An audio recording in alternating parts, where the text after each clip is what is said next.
Cuando sucede una pandemia como la que hemos visto con el coronavirus, o cualquiera de estas pandemias que han sido catastróficas, ¿no? Aunque hayan sido de distinta envergadura, de distinto impacto, pensemos en el SARS, pensemos en Ebola y pensemos en todas estas enfermedades que producen la muerte en muchas personas y que tienen un índice de sobrevivencia muy bajo. Bueno, en ese contexto, un recurso fundamental para el mundo es la Organización Mundial para la Salud.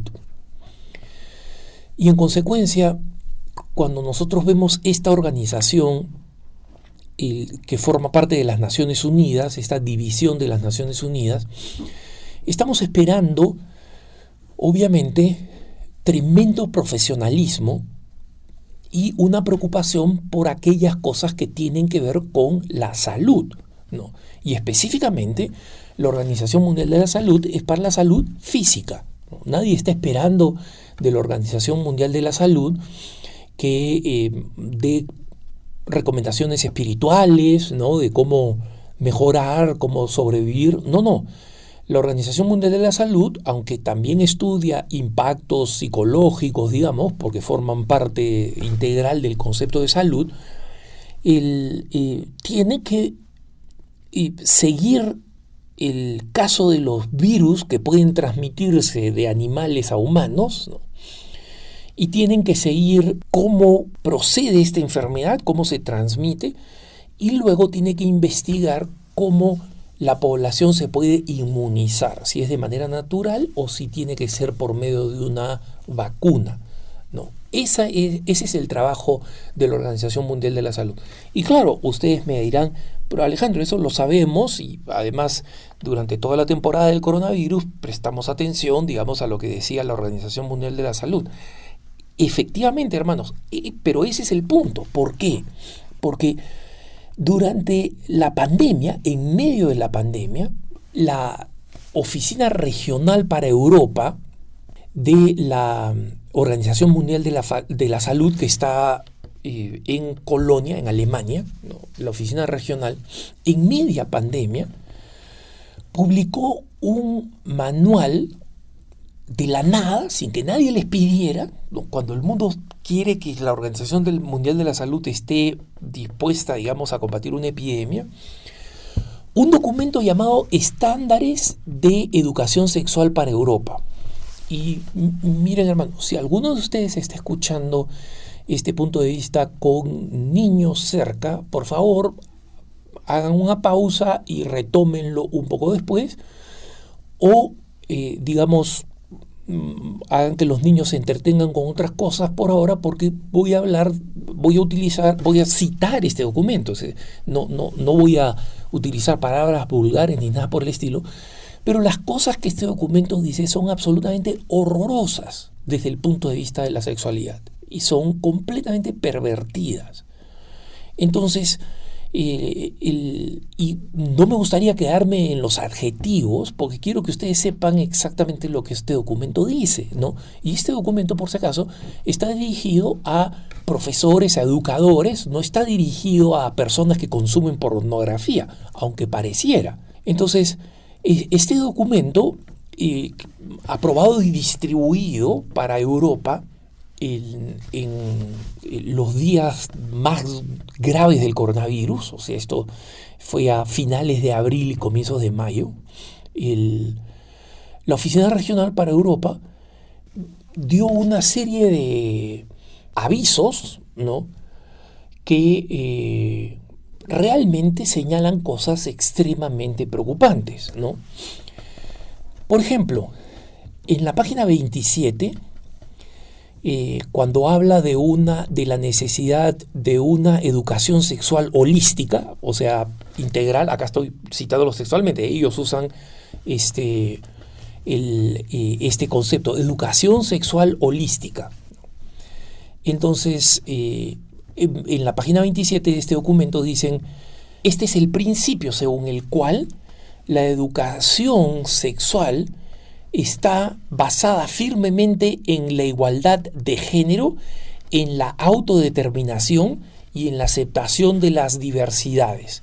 ¿Qué es lo que está diciendo? Está popularizando, masivizando, insistiendo en el mito absurdo de que existen numerosos géneros y que estos géneros son elegidos por la persona independientemente de su sexualidad real. Entonces, hermanos, yo entiendo que existan ideólogos que creen en esto, ¿no? El movimiento LGBT piensa esto, el movimiento trans piensa esto, pero esa es una ideología, eso no debería ser programado, propalado por la Organización Mundial de la Salud, por la Organización Mundial de la Salud, que tendría que tener exclusivamente médicos.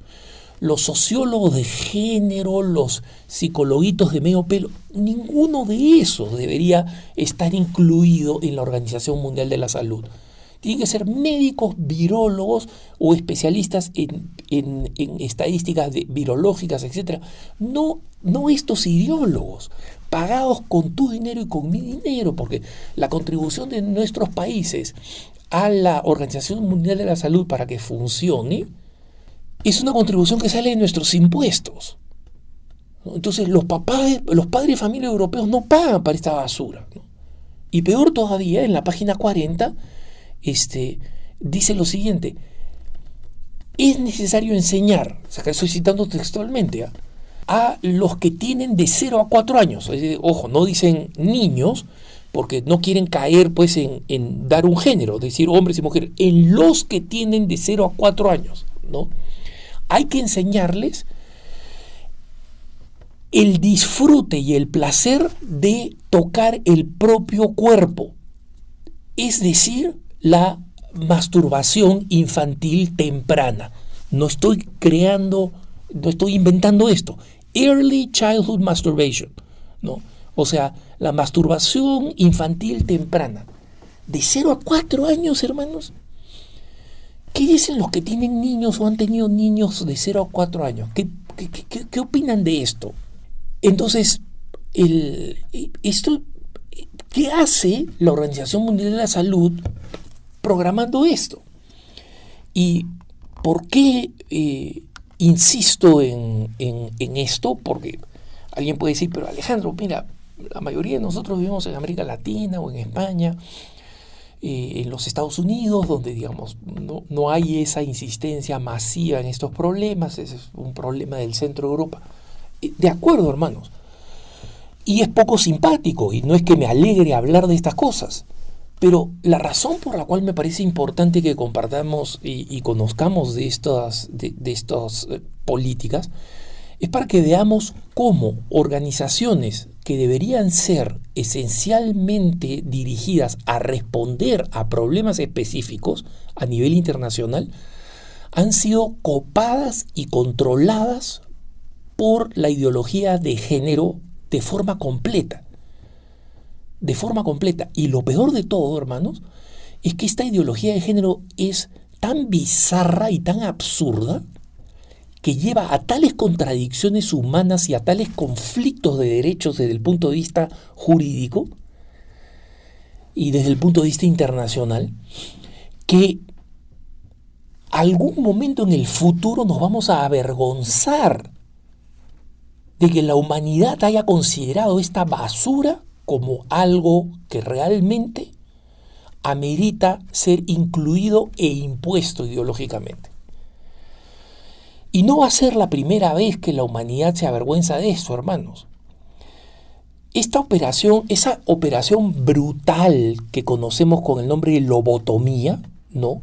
Y que consistía en tratar a las personas con problemas psiquiátricos serios, en abrirles el cráneo y básicamente, hacer unos cortes, ¿no? Y básicamente cortarles un pedazo del lóbulo del cerebro, cortarles un pedazo del cerebro. ¿Y qué cosa sucedía? Estas personas quedaban completamente convertidas en vegetales, en la gran mayoría de los casos. Entonces, uno cuando lee que esto se hacía sistemáticamente, y no tanto tiempo atrás. Y no solo eso, que el psiquiatra que inventó la lobotomía recibió el premio Nobel. Fue aplaudido, agradecido. Y la lobotomía se convirtió en la forma masiva para tratar a las personas con problemas psiquiátricos serios. Las personas que hoy en día son nuestros familiares, nuestros conocidos que tienen problemas psiquiátricos serios y que son tratados de forma bastante exitosa gracias a la medicina, a la química. Bueno, esas personas serían lobotomizadas hoy en día si siguiéramos creyendo lo que este psiquiatra que recibió el premio Nobel, ¿no? Si esa ideología, si esa opinión, si esa forma de proceder siguiera siendo activa hoy en día. Entonces, la ideología de género es así de absurda, así de brutal. Y claro, se impone masivamente en la gente como se impuso la lobotomía en el mundo médico, ¿no? Y en consecuencia, nosotros sabemos que la UNICEF, es decir, el Centro de las Naciones Unidas, la Organización de las Naciones Unidas para la Infancia, ¿no?, que debe cuidar a los niños, promueve el aborto. ¿Por qué? Porque meten la ideología donde no debería estar. La Organización Mundial para la Alimentación y la Agricultura mete control natal e ideología de género, ¿no? Entonces, ¿por qué? Porque la ideología de género lo ha dicho, los ideólogos de género lo han dicho. Esta tiene que ser un tema transversal, o sea, tiene que entrar en todos lados, ¿no? En la Iglesia Católica, en todos lados, tiene que entrar de forma transversal. Entonces, estás hablando de alimento, género y aborto, tienes que meterlo. Estás hablando de los niños, de la sobrevivencia de niños, género y aborto. Estás hablando de la salud. Cuando todos estamos preocupados qué cosa va a pasar con nosotros inmediatamente en el corto plazo mientras no aparezca una vacuna que la Organización Mundial de la Salud debería estar desarrollando, ¿no? Y en vez de desarrollarla, crea la basura que les he explicado. Entonces, nosotros tenemos que saber de esto. ¿Por qué? Porque tenemos que estar atentos, sabiendo que están utilizando no solamente los gobiernos, porque los gobiernos los elegimos nosotros, ¿no? Los congresos los elegimos nosotros, y si nuestro congreso en nuestro país es malísimo, es culpa nuestra, tenemos lo que nos merecemos. Pero todo esto se va aplicando a través de burócratas, de los empleados en los ministerios de salud, tal y cual, en los burócratas. Y los burócratas nosotros no los hemos elegido, hermanos. Entonces, tenemos que estar vigilantes, y por eso todo ese tipo de organizaciones que están surgiendo, como las organizaciones de coordinación de los padres de familia, las organizaciones de padres, las organizaciones de familia, movimientos como Con Mis Hijos No Te Metas, todas esas organizaciones tienen que convertirse en expresiones de nuestra preocupación, y tenemos que estar participando, organizados, sabiendo que este problema no va a ser frenado, que esta obsesión ideológica no va a ser frenada si nosotros no tomamos una actitud militante e involucrada. Que tengas un buen día.